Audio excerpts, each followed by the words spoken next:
Hello again, ladies and gentlemen, it is me again. Yes, same exact outfit. Hopefully it does not get confusing in the editing.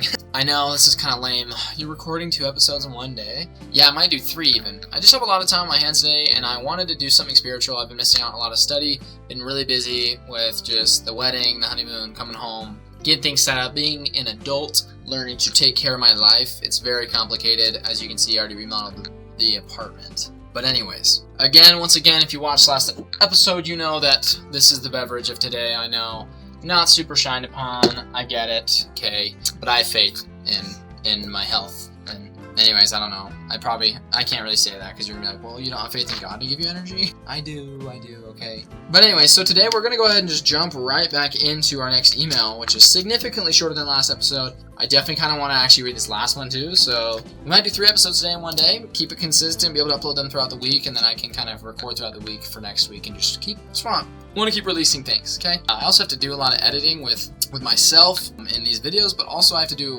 want to get those clips for you guys because I think those clips are really cool. Alrighty, this email is called Miracles Everywhere. You Just Have to Look. 11/28/2022. Okay, ladies and gentlemen, last one was a novel. I'm praying this one is not. So please read it and let me know what you think. Starting with funny moments and stories. Then later is the miracles this week. First, there was this street we walked down pretty often. I always saw the signs, but my companion apparently never had. They said Poop Market. Pronounced, P-O-U-P Market. I pronounced it Poop Market. And yes, I am 18 years of age. It was always funny to me, and Elder Ibrahim would not stop laughing about it. We ended up grabbing some stuff from there too, and it was pretty cheap. So, what is Walmart? We're going to Poop Market. Wow. Well, this is random, but did you guys know almost every dessert we eat here for members is a kind of pudding dessert? It is really dang good, and they switch it up every time and put like animal cracker cookies that are like normal looking in the middle, and it's like soft and crunchy and so delicious. I actually love it. And if you knew me as a kid, you knew Jell-O was like the thing I would choose. My family would go to the restaurant Sweet Tomatoes, and it had unlimited Jell-O, and you bet I was slurping that stuff all day. It was really good, and I just get happy that this place is really meant for me. I am constantly reminded I am Brazilian. Except for one thing. There is a food called stroganoff. I can't spell it, but it is literally a meat and a sauce mixture. Once again, if you know me, you know sauce is kinda my enemy. It's like a sauce soup and some chicken. We eat it at members' houses pretty often, so I have found out how to eat it and not want to spit it out. I actually just deal with it and mix it with rice and just drink a lot of Guaraná or Coke they have to wash it down. For Thanksgiving, and because we had a bad day, I bought me and the 3 guys I live with a gourmet pizza here. It is so good. I could eat it all day, every day, but it is really expensive. 100 reais. Yeah, expensive, right? Until you do the conversion, and it's only $20. But still, it's hard for me not to buy it like 3 times a week. So it is so good, and for some reason, if you come here, let me know and I will tell you where to get it. Speaking of that day, that was terrible. It was terrible. Probably the worst day of my whole mission. Me and Ibrahim just got denied and ignored by every single person. We were working so hard and walked upwards of honestly 20 kilometers that day. It was the hardest day I had of walking at least. Ibrahim was determined, and I ordered the pizza at like 8:45 because it takes about an hour and 30 minutes to get to our house usually. He stayed out trying to talk to people till 9:30. We were walking home and he was genuinely just so freaking upset. I was content because something I have learned in life is if you are upset about something and you just get mad and sad and make it so nothing anyone says can fix it, you are setting yourself up for failure. Don't let things be the reason to be mad. Let it be the reason to motivate you and pray for mercy. Beg for help. Pray to God for strength and trust Him to deliver people to you. So as I was trying to talk to Ibrahim about this and tell him just to have faith in tomorrow and to believe in my favorite saying, after the greatest storms are the brightest days, he just was ignorant and would just stay really negative and say hurtful things about those we did even teach this day. My only goal was to make him happy, but nothing worked. So I shut up, and as we were walking home, I just prayed and prayed and prayed. I said 2 prayers, one about receiving strength, mercy, and trust and faith, and the other one was about Ibrahim. I prayed that he would feel happy, but this prayer was hopeless. I thought there was nothing I could do to make him happy. It was the end of the night. He was making it hard for me to be happy. I just prayed and asked for something to bring us joy and happiness. Anything. I ended my prayer and honestly expected nothing. Because what was going to happen? I was a doubter, and God showed me up real fast. A couple minutes later after my prayers, we were walking down a shortcut we don't usually take. And I am walking with my head down, upset because Ibrahim's heart was so hard. This lady walks past us and says, "You guys are missionaries, right?" We nod and say yes. You guys are like Mormons, right? You preach of Jesus Christ? We once again answer yes. And she also had the biggest smile and was all dressed beautifully. Then said, then why do you look sad? Be happy. You are preaching of Jesus Christ. You shouldn't be sad. You are preaching of Jesus Christ. Good night. Well, God delivered. I asked for a reason to be happy, and a literal angel on earth stopped us and told us to be happy. We are missionaries. We are serving and preaching Jesus Christ, as we are representing Him, and that is enough. Pretty unbelievable. Like I am telling you, no one here knows about us, or what church we are from, or what we preach. They also would not even care for a second if we were looking sad. This lady called us out and answered my prayer. Have joy because you are serving God.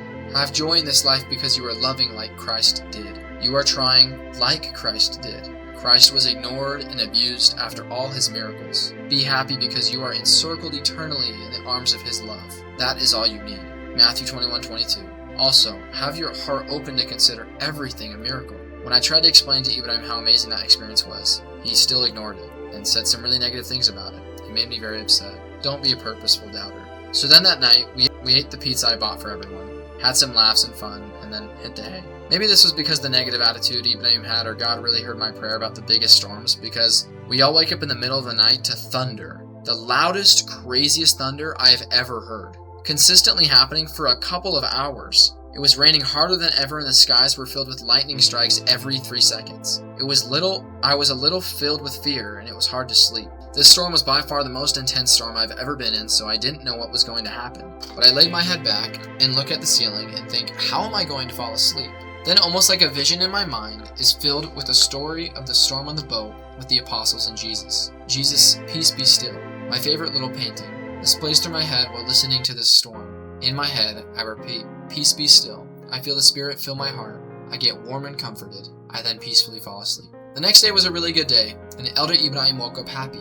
We met a couple of new people and talked with Michael and Yuri again. These guys had so many questions and we answered all of them. I've never spoken more Portuguese and understood more in my life. They asked us if we were ready to die.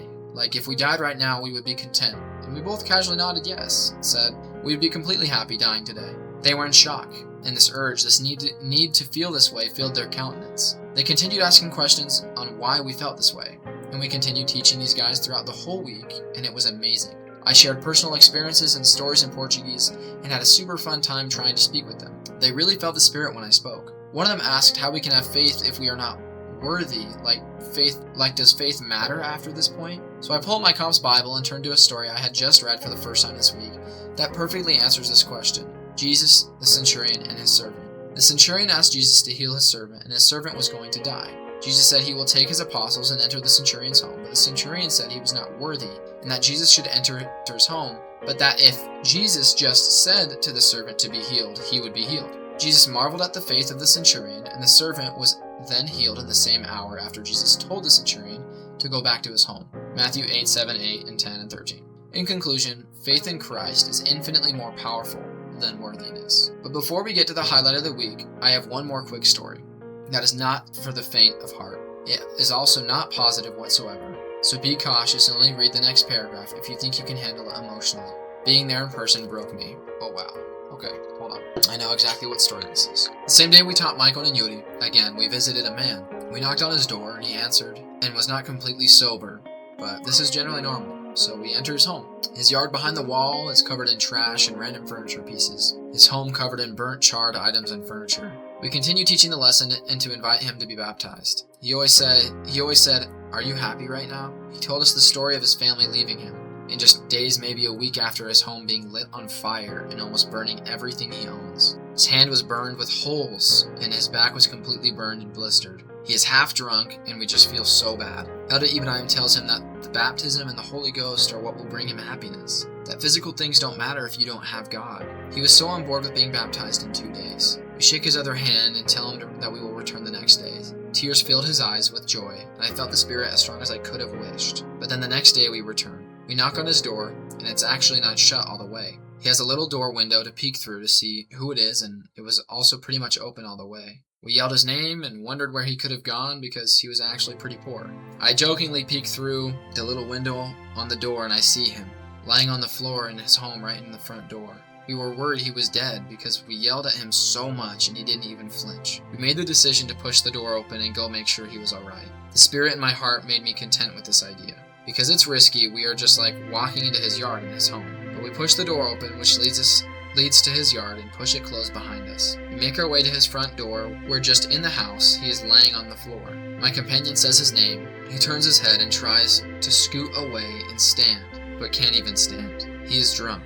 We saw a bottle of this alcoholic drink that is like pure alcohol. We also assumed he was high, but he is covered in the ash from his burned up home, wearing the same outfit he was wearing the day before. His eyes more red than anything I've ever seen. He looks at me and Ibrahim like we are angels, and he died. Maybe like he was trying to the night before. After realizing it was us, he was so drunk he couldn't even talk or stand at all. He was so out of it. He couldn't even sit up and sit on his butt. He just laid there and stared at us. My heart broke because I felt his spirit looking at me, crying, begging for help, because it was trapped under all of these pains and all of these struggles. I prayed for honestly the ability to do a miracle, but was too afraid to try. He had clearly not been eating enough. We asked him if he needed an ambulance and he said no. He said, mumbling incoherently, that he had been drinking. We asked if he needed food and water and he nodded his head. So we went to the nearest shop and bought him coincidentally bread and water. We gave it to him. He was so drunk he couldn't even eat it. He would just shove too much bread into his mouth and then chew it slowly as he drank the water, and it all practically dripped out of his mouth. He actually ended up eating better laying down than sitting up. I have never seen someone in this condition in person. It was heart-shattering. Like I said, I could feel his spirit calling to me to help him. We did what we could. It was actually weird when he asked if he needed anything. Initially, he asked for food in English. I was like, what the heck? We decided to let him eat and drink water and rest and get sobered up, and we would return that night. We told him this, and he nodded his head and put his thumbs up. We walked out. That night, we tried to return, but it was storming pretty dang bad, and we didn't have our umbrellas, and we still walked 4 kilometers to talk with him. He didn't answer and wasn't home. We still don't know what happened, but it was super late, so we had to go home. Never forget how lucky you are. Okay, now the highlight of the week. Michael and Yuri got baptized. Let's go! I love them so much, and we went and got them from their apartment that morning. We took them to church in the first meeting. They seemed kind of tired, like they didn't want to be there, but then we had elders quorum and they joined us in there. It is just like back home where it's a bunch of men talking about the gospel and cracking jokes. It was so much fun, and they both got pretty involved in joking around and answering gospel-related questions. They were loving it. We then said it was time to be baptized, and they weren't super worried about it. But we started singing the opening hymn of the baptisms, and they didn't sing almost at all. If they did, it was really quiet, and the song was called "To Serve" in Portuguese. How can you not sing this one loud? I didn't care. I just noticed the small thing and was like, oh. Then we go to get in the font, and I was baptizing Michael, and Ibrahim was baptizing Yuri. I say, me and Michael are going first, and he starts getting all freaked out that we are going first, and it was making us all laugh and tease him. He was actually cool with it, just like freaking out. We get in the font, he tells me his name. First try, I baptize him, and it was perfect. We get out of the font, and we are all happy. I've never felt a joy more strong than after I baptized someone I love. Seriously, nothing has ever brought me this much joy. I am all excited, and we take our photos, we change, and they get the Holy Ghost blessed upon them. They are smiling and happy the whole time. We then pull out the hymn books to sing the closing hymn, and we start singing it, and Michael and Yuri are singing louder than everyone else. The Spirit filled my heart, and chills ran through my body. They really received the Holy Ghost. They were singing so loud, and the song was beautiful, and they were so happy. Then we said our goodbyes, told them that we would see them next week, and paid for their Uber. It was an amazing Sunday. Also, I was not transferred. Yay! I wanted to stay with my comp in my area, and God delivered. I am so happy and so grateful for this area, and I'm excited to keep learning and mastering the language. I love you all. Please email me. I want to talk with you. Sorry guys, this one is an emotional roller coaster, let me tell you. Whew! Well, look, I think there's a lot of amazing stories in this one. Wow, this is a great email. What an amazing week. Learned a lot. I love this story. I actually forgot about it when the lady called us out. And let me tell you kind of a little bit how much of a movie that was. And Ibrahim, like, nothing against him. You know, it's so funny. I was upset, and I really didn't get it. And I was like, I can't believe he's so mad, and like he's being so negative. I had 10 days, 20, 30, 40 days like that on my mission. Like, that happens all the time. And we're just people. So we just get upset, you know? And so nothing against him. I don't blame him at all, actually. If I was in his situation, I would feel the same way, because I didn't know the pressure he was under at the time, which is also why he gets so much respect from me, because I knew the pressure. I learned what that pressure was like, and you guys will see how hard it was for me. Okay, like, it was I handled it way worse than this guy. So Ibrahim is doing amazing. But literally, it was like a movie, guys. We take the same way home every day, and the one day that we like, even was like, let's just take this shortcut so we can go home. Got through this neighborhood we've never been through. It's totally incomplete. The road's not even done. And yeah, this lady who, till today, like, she seriously was like dressed in a beautiful dress, like really well dressed, looked great, like, and in a very clear and very strong voice, just like is half walking past us, but it was like slow motion. She's like, "You guys are missionaries, right?" And we're like, "Yeah." And she goes, "You guys are like the Mormons, right? You preach of Jesus Christ." And we're like, "Yeah." She's like, "Then why do you look so sad?" She's like, and literally says, "Be happy. You are preaching of Jesus Christ. You shouldn't be sad. You are preaching of Jesus Christ." And she like yelled it, so passionate, so excited. She said, "You have a great night." She just left. And that to me was like one of the most mind-blowing experiences, because I genuinely had been praying nonstop, like, give me a sign, send somebody to help us be positive. And though it didn't like solve anything or fix all the problems, God was just like, "I'm here. I'm looking at you guys and I'm aware." You know, and when you're going through hard times or you're not understanding and you're struggling, that's, if anything, the most important thing that you need. So it was a massive blessing, huge miracle. Yeah, and then Michael and Yuri, amazing. Two amazing dudes, baptisms, beautiful, amazing experience. Love the fact that they came out singing loud. I remember that so clearly. I knew that part was coming. It got me excited because I had forgotten about it until just now. But yeah, before they got baptized, they were just like this. Like, this is, imagine this in the hymn book. They're like just super quiet, and like, I don't know if they were nervous, but neither of them were singing at all. And they actually have pretty good voices. I remember being like, wow. And then we get out and like we get the second hymn going, and everyone's like sitting there and they're like, ah, like they're singing so loud, they're going crazy, and they're like singing louder than everybody else. Like, they were loving it. I was like, this is amazing. Like, it was so cool. For those of you that maybe, I mean, I guess I could have put a point to skip to in the video. Maybe I will. For the not so faint of heart, or for the faint, story that's not for the faint of heart. That was a real story, and it was definitely as traumatic as I think I described it to be. Obviously, I look back at it now, and it's kind of like I saw it so many times after that, and you end up living that, unfortunately, in my mission, like, all the time. But it was really hard as my first time seeing it. But why did I leave this out? Did I write about the next one? I must write about the next one, I think. Maybe not. But I actually had my first aid kit on me. And I had it in my backpack, and I always carried it with me, this little first aid kit. And I used almost all of it to fix up his hand, to fix up his back, to kind of make him at least look and feel a little bit better while he was drunk and trying to eat. And I was putting stuff on his hands, and we were literally like, it was a mind-blowing experience. And that was also very emotional because, like, you know, you're sitting there, I really felt like I was with the lowest of low, you know, like the beggars and the people that needed it. I felt a lot like the savior in that moment. And that even though I couldn't just kind of heal him like I wanted to, and like I even said, it was actually sad, the part where I just said, I prayed for, honestly, the ability to do a miracle, but was too afraid to try. And I think this experience kind of scarred me to the point where I decided I'm not gonna let it. I tried to make sure I was never afraid to try the miracles after that.